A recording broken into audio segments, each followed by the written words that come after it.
Hi guys, welcome back to Bugadget. Ini adalah Realme GT Neo 3. Yang kita review ni ialah pengecasan yang 80W sahaja, bukan yang 150W. Untuk pengetahuan korang semua, Realme GT Neo 3 yang masuk dekat pasaran Malaysia ni cuma yang 80W sahaja. Yang 150W tu dia tak masuk Malaysia. Rasa macam tergantung lah dekat situ. Sebab fokus dekat GT Neo 3 ni adalah pada performance, pada kelajuan. Even dia punya iklan ni pun adalah untuk iklan kereta racing yang laju berdesut tu.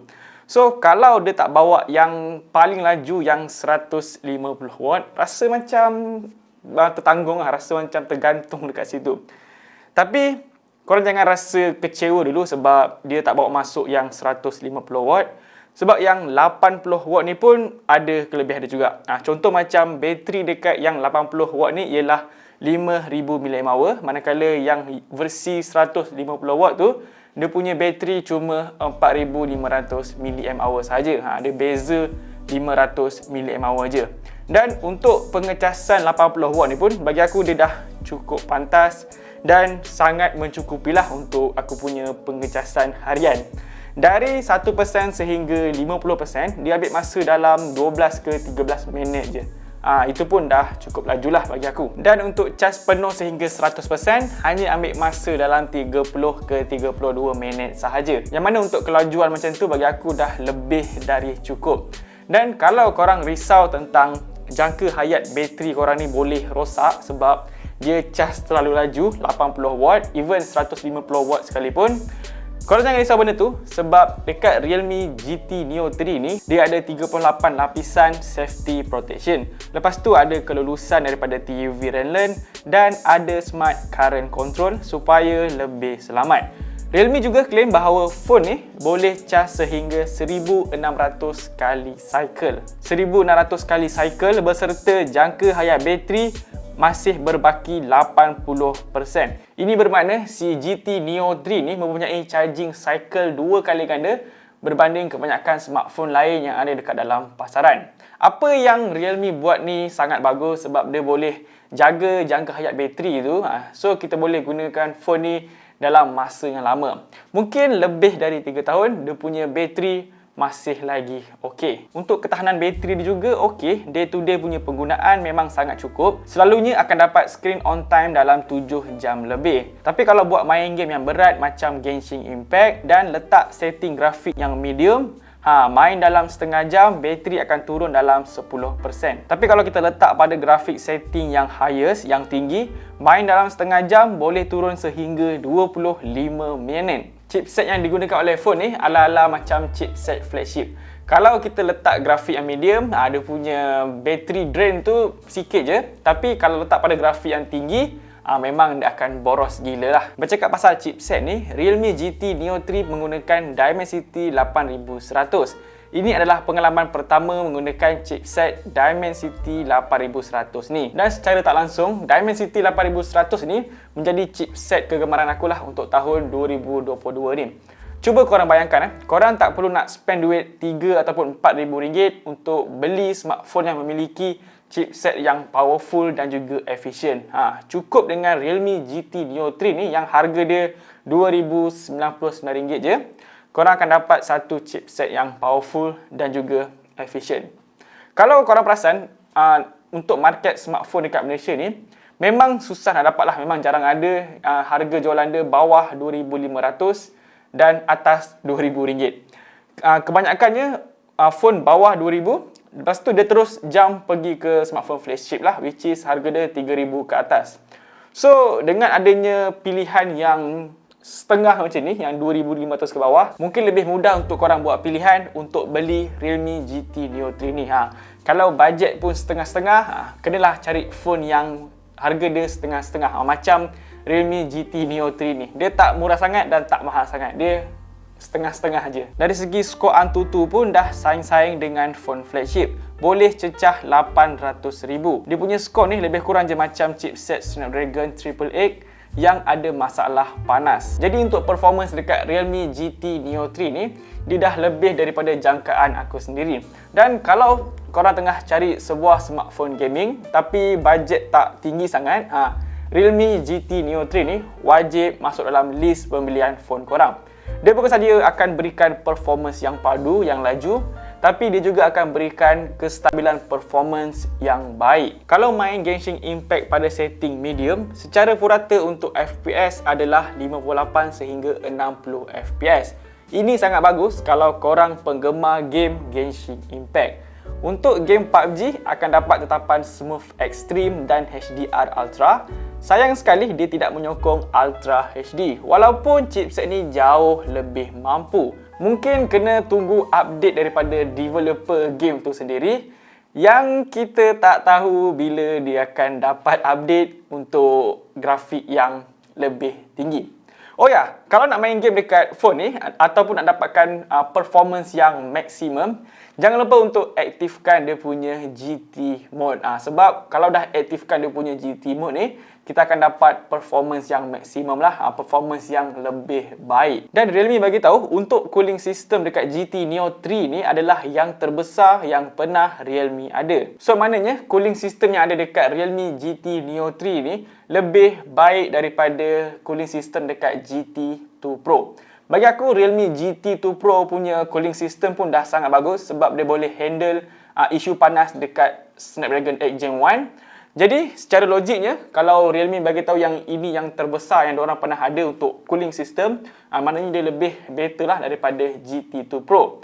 So korang tak perlu risaulah isu panas dekat Realme GT Neo 3 ni. Jadi secara kesimpulannya untuk performance dia ni lebih dari cukup. Memang sesuai lah dengan tema dia kali ni. Kereta racing laju berdesuk. Tengok dari segi design language dia, memang ada ciri-ciri kereta racing. Siap ada racing stripe lagi. Warna yang Realme pilih ni pun memang sangat kena dengan tema dia kali ni. Untuk warna nitro blue macam ni memang sesuai lah untuk sebuah kereta racing. Dan aku sangat suka warna yang macam ni. Tapi kalau korang tak suka warna yang biru macam ni, ada je warna putih yang lebih simple. Design kamera pun cantik. Memang serba-serbi nice lah warna dan juga design dekat smartphone ni. Beralih ke bahagian depan pula, kita akan nampak skrin yang cantik dan berkualiti tinggi. Ukuran dia besar, 6.7 inci, panel AMOLED menyokong 120Hz refresh rate. Resolusi pun Full HD, ada HDR10+ dan Corning Gorilla Glass 5. Fingerprint scanner in display pun cukup pantas dan accurate. Lepas tu kalau korang tengok bezel yang sama rata dekat semua sisi ni pun jadi salah satu sebab kenapa aku suka dekat screen phone ni. So bahagian screen ni memang dah cukup lengkap lah. Nak buat apa saja dekat screen phone ni, semuanya terasa seronok, rasa best. Untuk kamera dia pula bagus, cantik. Cuma yang bagus tu hanya dekat kamera utama je lah. Kamera yang lain dia biasa-biasa je. Kualiti dia jauh bezalah dengan kamera utama. So kamera utama dia 50 megapiksel yang gunakan sensor Sony IMX766, ada OIS, kamera ultrawide 8 megapiksel dan makro kamera 2 megapiksel. Kamera selfie dia 16 megapiksel. Untuk hasil kamera utama sangat bagus, detail tajam, dynamic range pun okey. Untuk warna yang dihasilkan pula, warna dia cantik tapi warna dia tak true to life. Kadang-kadang warna yang dihasilkan ni dia jadi macam over saturated. Ini memang dah lumrah untuk image processing dekat smartphone Realme. Untuk tangkapan pada situasi low light pun, si GT Neo 3 ni dapat berikan hasil yang baik. Detail okey, noise pun dapat jaga dengan baik. Jadi secara overall untuk kamera utama dia ni, bagi aku dia dah cukup memuaskan. Untuk kamera ultra wide dia agak lemah sikit, detail kurang tajam, warna pun tak secantik dekat kamera utama.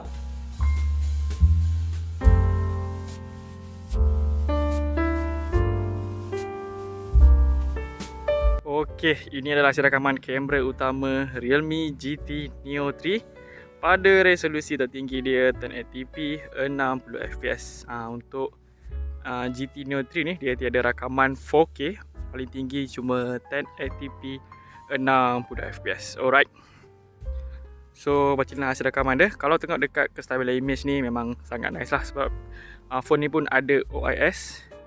So memang stabil untuk buat rakam video. Untuk warna dia cantik. Ini memang image processingnya Realme lah. Macam ni korang akan tengok warna dia. Bagi aku dah cukup nice lah kalau tempat yang cukup cahaya macam ni. Yup. Memang lawa. Memang stabil lah. Kalau tengok kat preview screen ni memang tak ada shaking-shaking langsung. Smooth je dia punya video ni.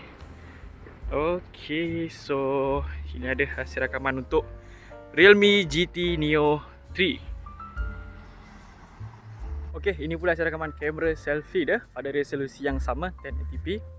Dan kalau tengok dekat kestabilan image pun okay. Dia punya video memang stabil lah, tak ada shaking-shaking sangat. Dan tengok warna kulit pun nice, dia tak terlalu kusam dan tak terlalu kuning. And kalau tengok warna langit dan awan kat atas tu nice, dia tak overexpose sangat. Kita boleh nampak warna kita boleh nampak warna biru dan juga warna putih dengan baik. Dia tak overexpose lah. Okay, so macam lah hasil rakaman untuk kamera selfie Realme GT Neo 3. Bagi aku dia punya hasil rakaman ni dah cukup nice untuk tanda harga yang macam ni. Kesimpulan dia, Realme GT Neo 3 ni adalah sebuah smartphone yang sangat berbaloi untuk kita beli.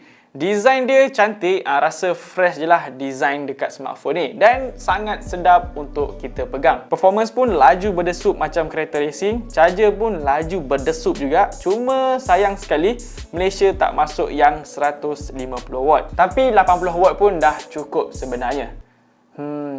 Tak. Mulut je kata cukup, tapi hati ni masih lagi nak yang 150W.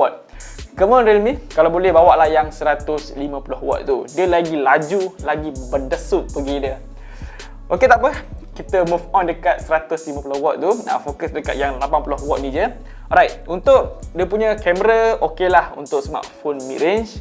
Dan yang lain, nak kata kekurangan yang ada dekat smartphone ni, dia bagi aku dia tak ada IP rating lah, dan juga dia tak ada wireless charging. Tapi untuk harga RM2,099 ni, rasa macam agak berdosa lah kalau minta IP rating. Sebab sekarang ni pun ada je smartphone yang RM3,000 lebih, dia masih lagi tak bagi IP rating. Cuma kalau ada IP rating dekat smartphone Realme ni, memang satu bonus lah. Satu package lengkap untuk sebuah smartphone mid-range yang berharga RM2,100.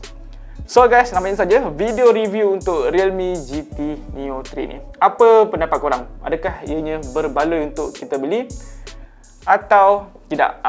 Bagi aku memang dah sangat berbaloi lah dengan smartphone yang laju berdesup macam ni.